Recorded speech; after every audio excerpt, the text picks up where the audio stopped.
له کلونو ستړې د یوې داسې مستقیمې روښانه لارې په هڅه کې چې الله تعالی جل جلاله ورته ورسوو.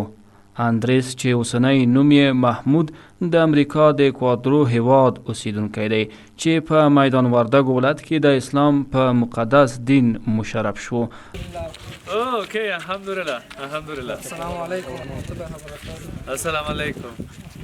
I know banana. I know a few words in Pashto, but I have to learn more. With the time, I will learn more. Samanu Mahmoud. Samanu Mahmoud. Mahmoud. أشهد أن لا إله إلا الله وأشهد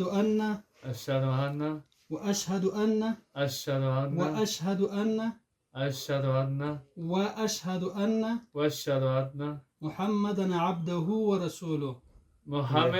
محمدا عبده ورسوله.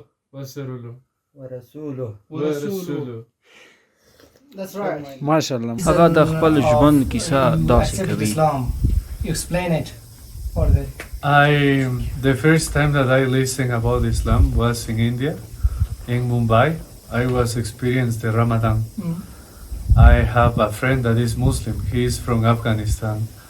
And he told me that I should come to explore. زه په هند کې پوهنتون وایم او په لومړي ځل مې د هند په ممبئی ښار کې د اسلام په اړه واورېدل، په داسې حال کې چې هلته مسلمانانو روژه نیولې وه.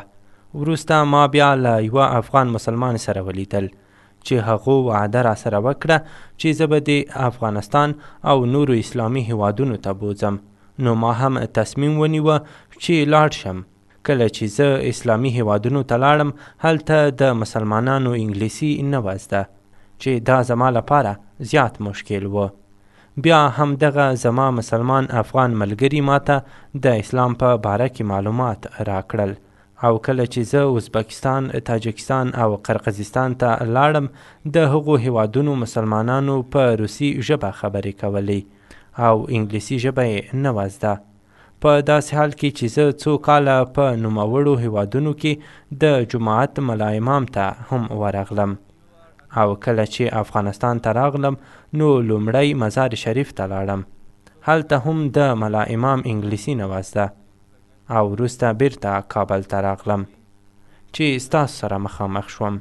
له تاسو زیاته مننه چې اوس زما سره په انګلیسي ژبه خبرې کوئ. ما چې کله د اسلام په اړه معلومات له خلکو اوریدل دوی به ویل چې اسلام خطرناک دی او اسلام تروریزم دی.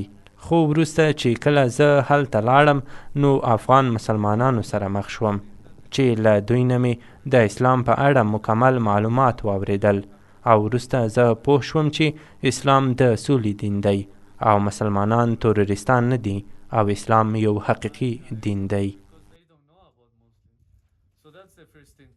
The word of the Muslim, and the second thing also is to make understand the people that Muslim people are not dangerous, because they never try to kill me, they never try to make something wrong with me, they try to help me. When I came here, before anything, they give me water, they give me food. So in Uzbekistan, Kazakhstan, Afghanistan, the people are peaceful, are nice.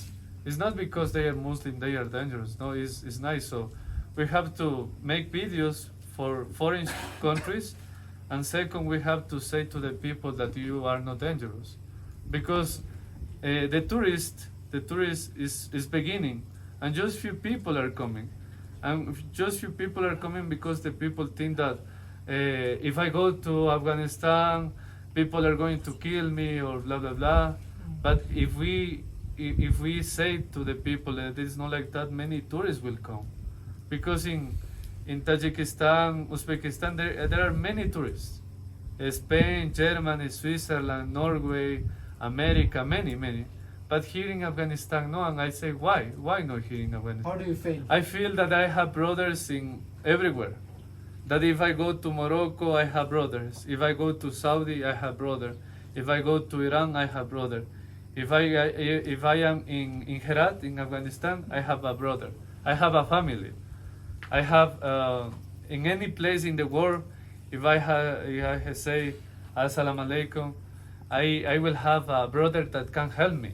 And also, if a Muslim come to my country, I will help because he is my brother.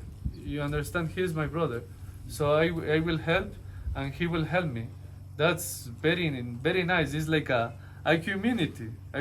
Yeah. دې سبب سول چې دغه امریکایي تبع چې اوس یې نوی نوم محمود ده او د دوی له دیني کې رویې نه متاثره سه او د اسلام په مبارک دین باندې مشرف سه نو له دوی نه زه ډېره مننه کوم او الله تعالی دې ده ته د اسلام په دین کې شمولیت مبارک وګرځوي او دا الحمدلله دا ډېر زیات شکر ده چې نن الحمدلله په افغانستان کې سیلانیان د امن احساس کوي او د افغانانو او خصوصا د مجاهدینو د ښې رویې نه دوی متاثره کیږي او د اسلام په دین کې شاملیږي نو دا ډېر زیات شکر ده الحمدلله چې دوی دلته راځي او دلته دوی ته د امن فضا موجوده ده او مخکې مونږ له ده سره دا مرکه وه د ډېرې پوښتنې له مونږ نه وکولې نو دا پوښتنه هم کوله چې مونږ په ټول افغانستان کې ګرځېدلی سو مونږ دا ډاډ ورکړو چې الحمدلله افغانستان هر ګوټ ته تاسو تللی سئ او دلته الحمدلله مینه ده محبت ده ورورګلوي ده او دلته امن موجود ده دلته یووالی موجود ده دلته په ټول افغانستان باندې د یو اسلامي نظام د حاکمیت فضا خپره ده او د یو قیادت لاندې حاکمیت موجود ده نو د ده پوره دغه وضعیت چې ولیده پوره مطمئن ده او دا خبره هم ده کوله چې زه اوس داسې احساس کوم چې دغه مخکې مې د یوازیوالي احساس کاوه او د تنهایي احساس مې کاوه او اوس دغه احساس ما سره نشته نو الحمدلله دا د موږ تاسو دپاره د افغانستان دپاره دا ډېر د فخر او د افتخار ځای ده